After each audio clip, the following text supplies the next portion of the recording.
Bonjour et bienvenue sur ce nouveau tutoriel concernant App Inventor 2. Nous nous intéressons aujourd'hui au capteur, sensor en anglais, disponible sur notre smartphone, et nous allons travailler plus précisément sur l'accéléromètre. Pour étudier ce capteur, l'accéléromètre, je vous propose de concevoir et de réaliser une application qui va permettre à l'utilisateur de secouer son smartphone un certain nombre de fois, et au bout de un certain laps de temps et un certain nombre de secousses, on va répondre sur le même mode d'interaction, c'est-à-dire la vibration. Cela rentre dans le champ de ce qu'on appelle les interactions kinesthésiques, en complément de ce qu'on appelle les interactions visuelles et auditives. Donc là, on travaille sur, par exemple, le geste, secouer le smartphone, et le smartphone sur le même mode, un rendu vibratoire. Voici l'application finale que vous allez pouvoir réaliser grâce à ce tutoriel. Donc on a une application, on va pouvoir secouer le smartphone une première fois, et l'on voit s'afficher « Vous m'avez secoué une fois en 15 secondes ». On secoue une deuxième fois, alors peu importe le sens, à droite, à gauche, en haut, en bas, 3 fois, 4 fois, etc. Et puis de temps en temps, le compteur revient à 0, c'est-à-dire si le laps de temps de 15 secondes est passé, le système revient à 0. Et donc la consigne pour l'utilisateur, c'est de secouer au moins 8 fois le smartphone en moins de 15 secondes. S'il y parvient, le smartphone émettra une vibration de 500 millisecondes.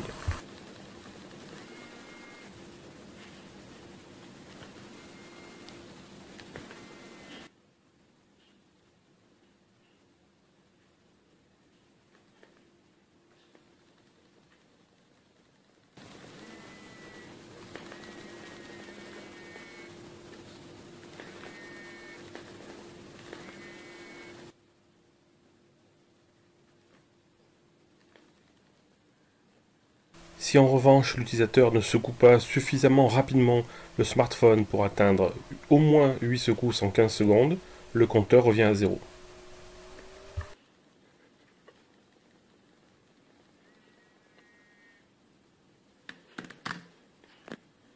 Dans la suite de ce tutoriel, nous allons voir comment mettre en place et réaliser cette application avec App Inventor 2.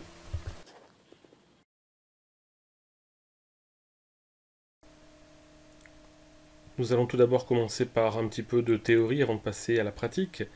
Donc parmi tous les composants de la palette sensor, il y en a quelques-uns qui sont assez intéressants comme l'accéléromètre.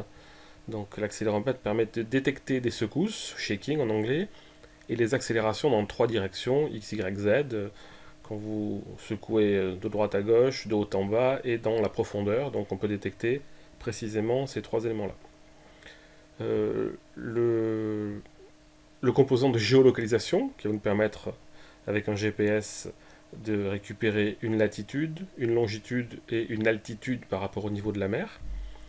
Et un composant orientation, donc qui va permettre de récupérer l'azimut, c'est-à-dire les coordonnées entre 0 et 360 degrés, ce qu'on appelle les points cardinaux, plus familièrement nord, sud, est, ouest, et les intercardinaux, nord, nord-est, etc. Et également le roulis et le tangage. Le roulis et le tangage, c'est un petit peu comme quand on est sur un bateau, qu'on bascule vers la droite ou vers la gauche, ou vers l'avant et l'arrière. Et ça permettra de faire par exemple des petits jeux où on permet de faire évoluer un personnage ou une bille, comme une bille dans un labyrinthe, en inclinant le smartphone ou la tablette à droite ou à gauche. Mais pour revenir sur notre projet du jour, donc on va s'intéresser à l'accéléromètre. Et donc, je vous propose un projet qui s'appelle Secouez-moi, qui utilise l'accéléromètre évidemment. Donc l'objectif est de répondre à un événement utilisateur, mais différent de tout ce qu'on a vu jusqu'à présent, c'est-à-dire on n'utilise pas de touch, de boutons, etc. sur l'écran. On va simplement interagir avec le système, avec le smartphone, en secouant le smartphone, et le smartphone va réagir en vibrant sur le même mode donc kinesthésique, comme on l'appelle. Donc va afficher également des informations, mais ce qui permet en fait, d'interagir avec le système sans regarder forcément l'écran. Je secoue le smartphone, au bout d'un certain nombre de secousses, on va dire ok, le message est compris, et on fait vibrer le smartphone pour que l'utilisateur comprenne que l'interaction a bien été effectuée correctement. Donc on peut commencer à voir par forcer l'orientation de l'application dans un mode particulier, en portrait ou en paysage par exemple, portrait. Ensuite on va essayer de voir comment faire pour qu'à chaque secousse détectée, on ait une variable qui soit incrémentée, une variable compteur qui va incrémenter de 1 en 1 et qui va faire afficher vous m'avez secoué n fois, une fois, deux fois, trois fois, etc. en 15 secondes. La phrase qu'on a ici avec ce compteur 10 qui va changer 1, 2, 3, 4, 5, etc. Et donc, de temps en temps, si on a le smartphone dans la poche, on est en train de marcher, etc., il pourrait y avoir des vibrations qui pourraient être faites sans que l'utilisateur en soit vraiment responsable. Pas des vibrations, des secousses, pardon. Les vibrations, c'est plutôt dans l'autre sens quand le smartphone répond. Et donc, pour que ça ne soit pas dû au hasard, on va essayer de le mettre en un certain laps de temps imparti, c'est-à-dire que l'utilisateur devra secouer 8 fois l'appareil en moins de 15 secondes, ce qui théoriquement empêche la partie un peu aléatoire, c'est vraiment fait exprès, on ne peut pas faire par hasard 8 secousses en moins de 15 secondes si c'est pas vraiment volontaire. À ce moment-là, on fera vibrer l'appareil, c'est ce qu'on appelle le feedback utilisateur, en faisant vibrer le smartphone donc pour que l'utilisateur comprenne que l'interaction a été réussie. Passons donc à présent aux quelques éléments qu'il va falloir mettre en place. Donc pour ce projet, il nous faut utiliser un accéléromètre. Faire vibrer le smartphone, on peut le faire de deux manières. On verra qu'on a le composant sound et le composant player et sound qui font un vibrate tous les deux de X millisecondes, donc on pourra les utiliser, par exemple sound. Ensuite, il nous faudra utiliser une horloge clock ici et régler le clock intervalle sur le nombre voulu en millisecondes pour tester notre fameuse contrainte temporelle de 15 secondes. On verra comment mettre cela en place.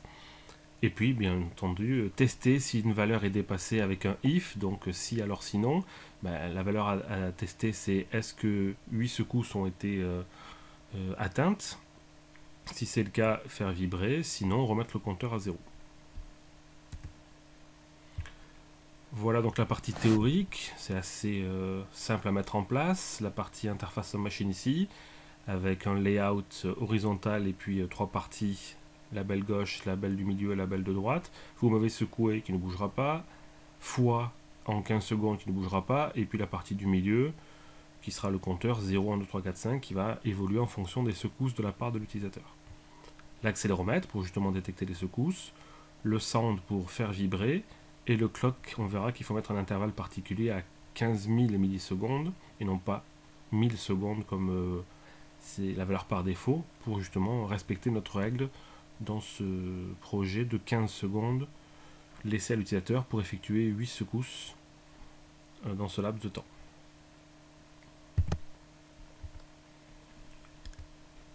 Et voilà enfin un dernier slide théorique pour vous montrer donc la solution possible.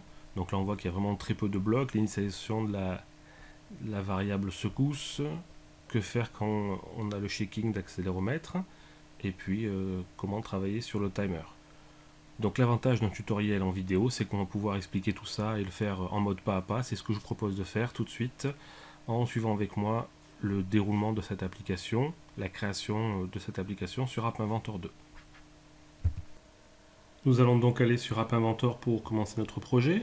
Donc AI2 appinventor2.appinventor.mit.edu.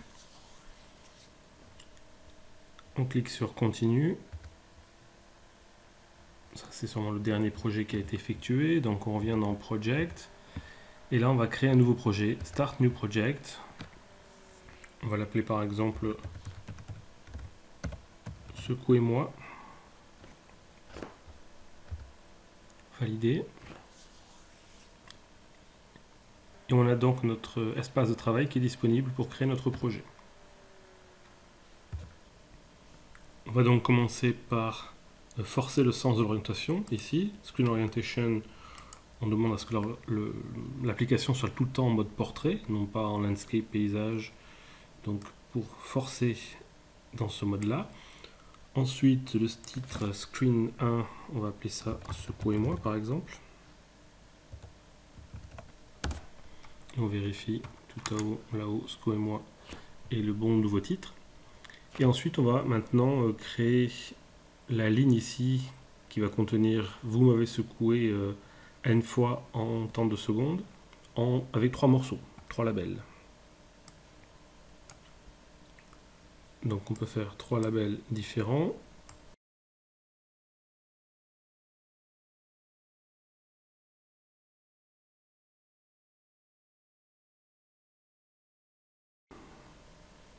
On en a 3 labels différents et on voudrait qu'ils soient disponibles dans un seul et même layout. Donc on va cliquer Layout, demander un horizontal et demander à avoir le label 1, le label 2 et le label 3 dans le même layout. Et maintenant on peut travailler sur le layout en disant que le layout est lui-même aussi large que la fenêtre. Il est centré par exemple. Donc la première phrase contient « Vous m'avez secoué ».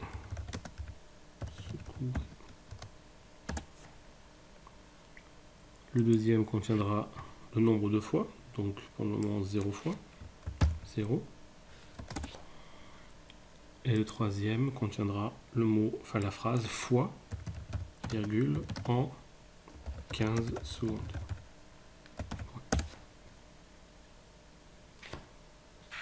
À présent, pour faire évoluer cette variable 0 à 1, 2, 3, 4, etc., dès que l'utilisateur va secouer son smartphone, il nous faut bien entendu détecter la secousse. Donc on va aller sur la palette Sensor et aller chercher accéléromètre. C'est un composant non visible, donc on va le déposer n'importe où ici sur le blanc, lâcher, et il vient se positionner ici.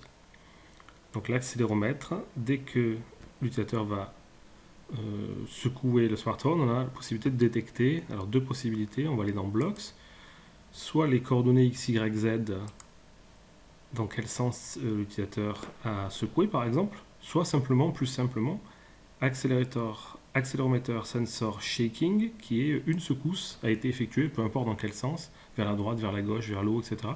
Dès qu'une secousse est détectée, on est notifié. Donc ce qui va nous intéresser ici.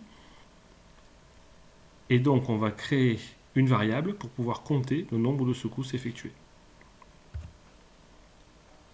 Donc on peut appeler cette variable comme on veut. Ici, initialize global. À la place de name, on va mettre par exemple compteur, sous-entendu de secousse, ou compteur secousse.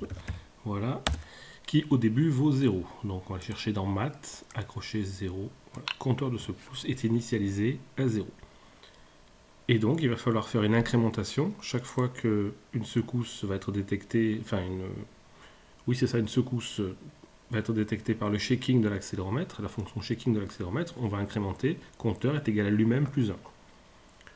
Donc c'est une addition, et quelque chose devient quelque chose d'autre. Donc set, la variable est redéfinie comme étant une addition de quelque chose. Voilà. J'accroche les deux ici. Et donc cette addition, c'est combien vaut le compteur actuellement. 0 la première fois, plus 1.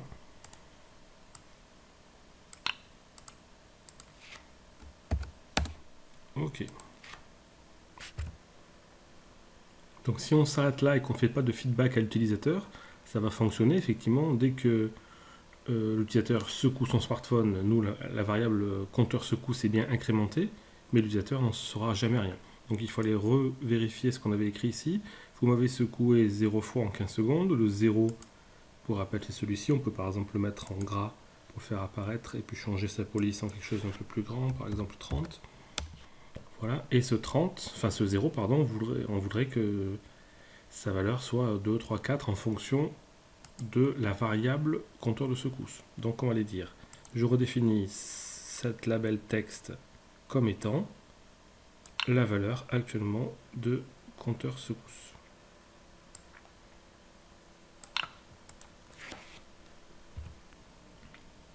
Donc pour voir ce que ça donne sur un vrai smartphone, on va essayer de se connecter.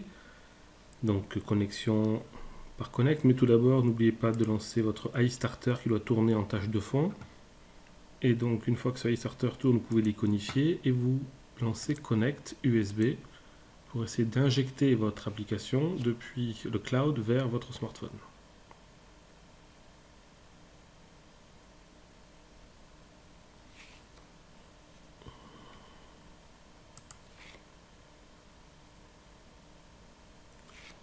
Donc là on voit la vérification du compagnon, version 2.40. Le programme prend un peu de temps, est injecté. Donc là on voit sur visor sur la gauche de l'écran, ici, le smartphone que je tiens dans mes mains Donc vous avez secoué pour le moment 0 fois. Je fais une première secousse. Une fois, 2 fois, 3 fois. J'essaie de secouer un petit peu plus vite. Ok, donc ça fonctionne, mais ce n'est pas exactement ce qu'on voulait. C'est le début. Pour le moment, nous, on a un nombre de secousses qui s'affiche dès que l'utilisateur est en train de secouer le smartphone. Ça revient jamais à 0, donc là, on va continuer à secouer et ça va toujours fonctionner. Et surtout, on n'a pas travaillé sur le laps de temps imparti. Dans les 15 secondes, l'utilisateur doit essayer de secouer n fois. Et s'il l'a fait, on doit faire vibrer le smartphone pour notifier l'utilisateur que la mission a été accomplie. Donc on va revenir sur le designer et on va rajouter la notion de chronomètre en allant dans clock, ici, dans la palette sensor, on va chercher un clock. On va le déposer ici et il faut faire très attention au départ. Par défaut, le temps imparti, c'est-à-dire chaque fois que l'horloge se réveille, c'est toutes les 1000 millisecondes, c'est-à-dire toutes les secondes. Toutes les secondes, tic, tic, tic, il y a un tic d'horloge et on peut s'abonner à cet événement. Nous, dans l'énoncé, on disait que c'était toutes les 15 secondes, ce qu'il fallait faire quelque chose. Donc on va aller venir mettre ici 15 000 millisecondes pour être notifié toutes les 15 secondes.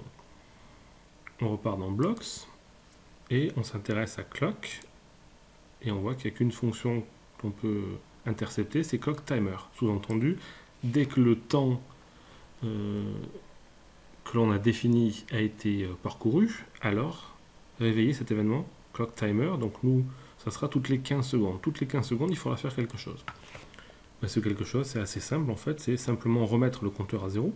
Donc compteur prend pour valeur 0. Et si on fait ça, c'est juste en mémoire. Il faut aussi notifier l'utilisateur la phrase le label 2 prend pour valeur le compteur. Donc, on peut tout de suite voir ce que ça donne ici. On secoue un petit peu le smartphone. Quelques secousses s'affichent à l'écran. On laisse passer un certain nombre de secondes, 15 en l'occurrence, pour que cet événement-là soit joué. Hop, je l'ai raté, donc voilà, le refaire. Je vais à peu près aller jusqu'à 8, 9, 10. Donc là, on peut dépasser, il n'y a pas encore de vibration, on n'a pas décrit. Là, les 15 secondes sont passées. Je ressecoue un petit peu. Les 15 secondes vont repartir. On ne sait pas forcément à partir du moment où j'arrête de secouer ces 15 secondes qui sont les unes derrière les autres.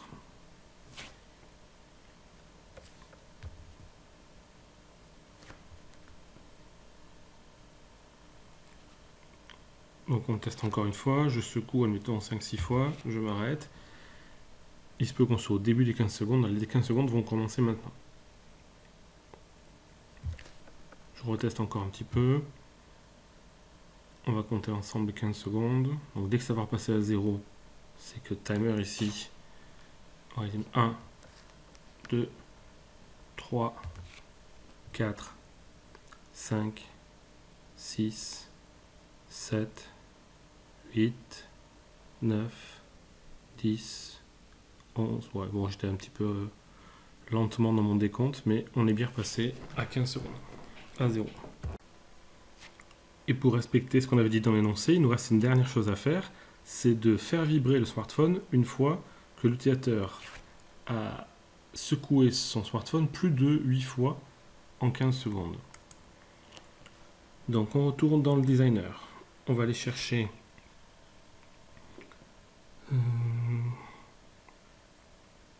donc il y a deux possibilités pour faire vibrer le smartphone. C'est dans soit dans Sound, soit dans Player. Donc on va prendre le plus simple, c'est dans Sound. On va prendre donc la palette Media Sound. On fait comme si on voulait jouer un son, mais en fait on va jouer une vibration. Et donc on retourne dans Blocks et on va demander dans Sound de faire une vibration de, et puis un certain nombre de secondes, alors mettons 500 millisecondes plutôt. Donc là on peut tester cette vibration ici dans le vide, bouton droit de la souris et puis Do It pour voir si effectivement on entend la vibration. Une petite vibration qui a été effectuée effectivement.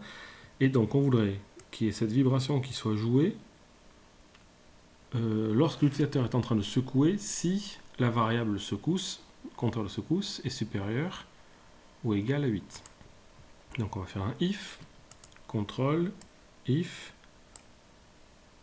je vais dire, il y a un test d'égalité à faire. Est-ce que quelque chose est vrai? En l'occurrence, est-ce que quelque chose est plus grand qu'autre chose? Ce quelque chose, c'est le compteur. Compteur de secousse, est-ce que ce compteur est plus grand que la valeur 8 que l'on avait définie tout à l'heure dans l'énoncé? Si c'est le cas, alors faire la secousse, sinon rien d'autre. Et quand est-ce qu'on va tester ce petit bloc-là? C'est au moment où l'utilisateur est en train de secouer son smartphone. Donc, il secoue, on fait incrémenter la valeur, on affiche la valeur, et ensuite, on vient accrocher ce if dans ce bloc accéléromètre. Donc on vérifie ensemble ce que ça donne, comme tout à l'heure, 1, 2, 3, mais là, on va essayer d'entendre à partir de 8.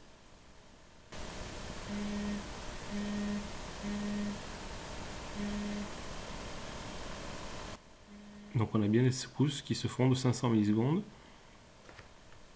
Enfin pas des secousses, des vibrations. Donc là, dans les 8 secondes, dans les 15 secondes, si j'ai fait 8 ou plus secousses, on a la vibration, le vibrate qui se met en route.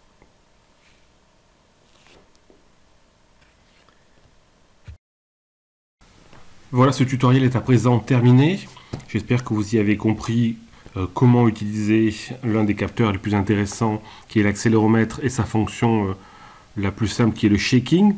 Dans d'autres tutoriels, on pourra voir comment utiliser par exemple les détections des 3 axes X, Y, Z pour par exemple détecter une chute du smartphone et par conséquent éventuellement une chute de la personne qui tient le smartphone. Également, on verra dans d'autres tutoriels comment utiliser d'autres capteurs comme le capteur de proximité, d'autres capteurs comme le gyroscopique ou le podomètre, etc. qui permettent de détecter des informations sur l'environnement de l'utilisateur et de réagir donc de manière différente qu'avec un simple touch sur un écran par exemple. Je vous souhaite une bonne journée, bonne continuation et à bientôt pour de nouveaux tutoriels concernant App Inventor 2.